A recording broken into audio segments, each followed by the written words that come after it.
Hey guys, Ryan Smith of the Ryan Smith Home Selling Team here to discuss how soon can you sell your house after buying. Well, I'm going to give you 3 times that you can break that 5-year rule coming up next.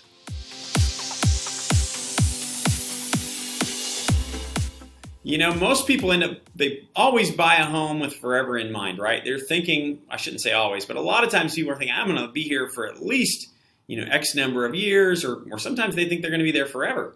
So then what happens?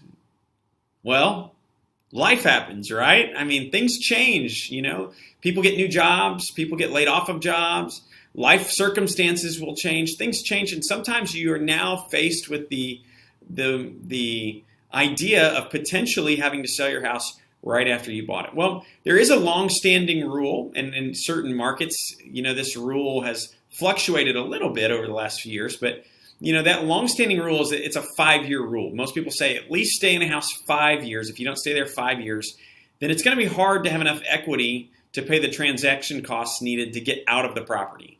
So, forever, as long as I can remember in real estate, that's always been the rule, right? A 5-year rule. You need to stay there at least 5 years. Are there times then when this 5-year rule should be reevaluated, that you should break it? Well, rules are always made to be broken, as they say. And so, I think that there potentially could be a few times that you should consider it. So let's discuss that. So number one, when should you break the 5-year rule? Well, the first time, if your property has just significantly appreciated in value. Hey guys, this does happen. I mean, we have seen this happen even in our area, where you're in a neighborhood where houses are appreciating very quickly, and you can sell it and get out of it and pay all your costs and move on down the road. And so if you're in a spot where it's appreciating very quickly, and for one reason or another you feel like you may need to sell or may want to sell, then I think that it might be okay to break that rule. I'd say go ahead and do it. You've got the financial ability to do it with all the equity that you've accumulated from how quickly your house is appreciating. So sure, why not? The second one, which is not quite as attractive, is if your neighborhood is just going downhill. So if you're turning around and you're seeing that property values are dropping very quickly, what that's going to do is really damage your ability to sell it down the road and get profit out of that house. So if you see that the neighborhood is just quickly declining right after you bought your house, even if you're going to have to take a financial hit in the sale, it very well might be worth it to go ahead and take that hit and sell. Because if you don't, the financial hit you could take later could potentially be worse.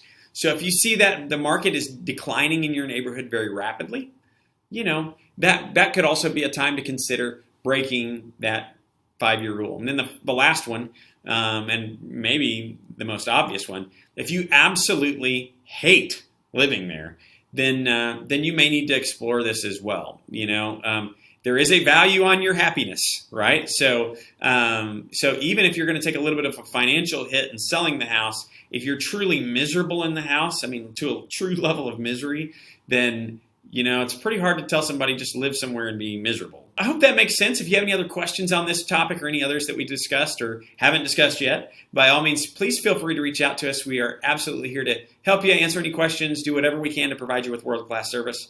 Once again, our number, that's 213-5335, 213-5335, or check us out on the web. That's ryansmithhomes.com. So always a pleasure and an honor to visit with you guys and bring some topics to you. Hope it's been entertaining. Feel free to reach out anytime. We're always here to help you. Have a great day.